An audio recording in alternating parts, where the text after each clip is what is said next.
Sir इसके अलावा अच्छा एक और हमारे प्राइम मेंबर बन गए त्रिपाठी साहब, तो बहुत बहुत स्वागत है त्रिपाठी जी आपको द बोनस फैमिली में। एक पर्वत हिंदुस्तानी के नाम से है।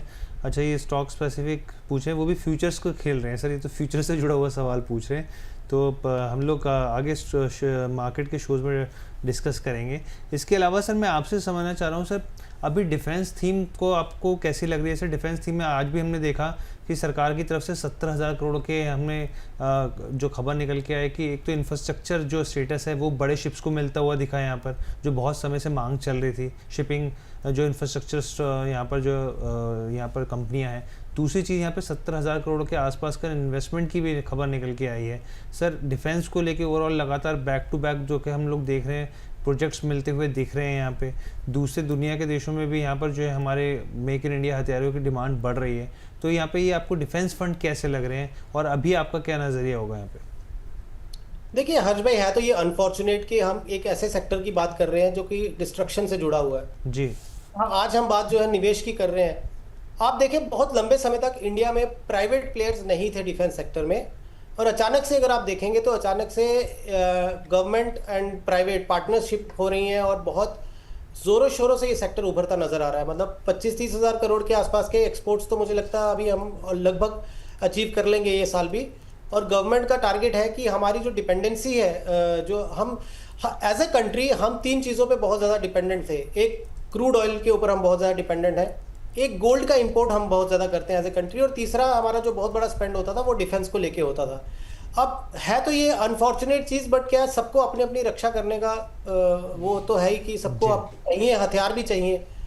तो हमारी जो मजबूरी है उसको गवर्नमेंट सोचती है कि हम क्यों ना अपनी स्ट्रेंथ बना लें। तो आपने देखा भी कि अगर पिछले कुछ सालों से जो रशिया यूक्रेन का युद्ध चल रहा है, इसराइल गाज़ा का युद्ध चल रहा है, और इंडिया पाकिस्तान का भी हो गया थोड़ा सा, अगर आप देखें, ऐसे केस में ये सेक्टर की तरफ अचानक से बहुत ज़्यादा लोगों का रुझान बढ़ गया। और अगर आप देखें, ट्रंप भी बहुत ज़्यादा पुश कर रहे हैं यूरोपियन यूनियन को कि आप अपना जो बजट है ओवरऑल उसमें 5% जो है वो आप डिफेंस के ऊपर करें, क्योंकि यूएस का वेस्टेड इंटरेस्ट ये है कि यूरोप अगर ज़्यादा स्पेंडिंग करेगा तो उनकी ऑर्डर बुक बढ़ेगी। तो अब माहौल इस तरीके का है, एक विश्व भर में डर का माहौल बना हुआ है। तो हर एक कंट्री चाहती है या तो हथियार हम बनाएं, या बना नहीं सकते कम से कम हम खरीद के अपने पास रखें। ऐसे केस में इंडिया ने अचानक से एक, आप देखें तो बहुत बड़ा लीप लिया है पिछले कुछ सालों में, जहां अगर हम यूएस सबसे बड़ा डिफेंस इक्विपमेंट मैन्युफैक्चरर बोलते थे, या रशिया या चाइना, ये 3-4 कंट्रीज थी जो बहुत ज़्यादा इसमें, जैसे अब फ्रांस से हमने राफेल लिए तो उनके पास में बहुत अच्छी हाई टेक्नोलॉजी से जुड़ी हुई चीज़ें थी। बट इंडिया ने भी एक बहुत बड़ा लीप लिया है।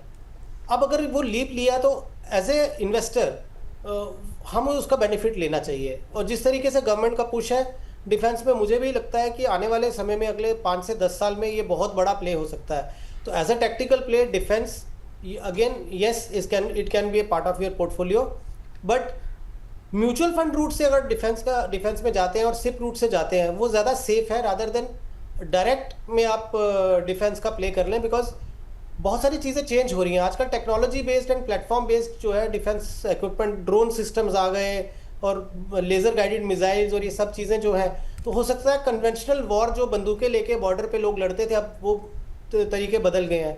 तो न्यू एज वॉरशिप में कौन सी नई कंपनियां उभर के आ रही हैं और कौन सी नई कंपनियों का फ्यूचर ज़्यादा ब्राइट है, वो फंड मैनेजर्स कहीं ना कहीं हमसे ज़्यादा बेहतर समझते हैं। तो आपके निवेशकों को मैं यही सलाह दूंगा कि आप डायरेक्ट में खुद से शेयर लेके और कहीं अटक जाए किसी पर्टिकुलर 2 या 3 शेयर्स में, उससे अच्छा है आप म्यूचुअल फंड रूट से आएँ। HDFC का डिफेंस फंड अभी फिलहाल बंद है, मोतीलाल ओसवाल का डिफेंस इंडेक्स फंड ओपन है, या आदित्य बिरला का ओपन है। तो ये वाले फंड से आप जो है सिप रूट से आप निवेश कर लें, तो एक अच्छा आपको अपसाइड मिल सकती है आने वाले 5-7 साल में।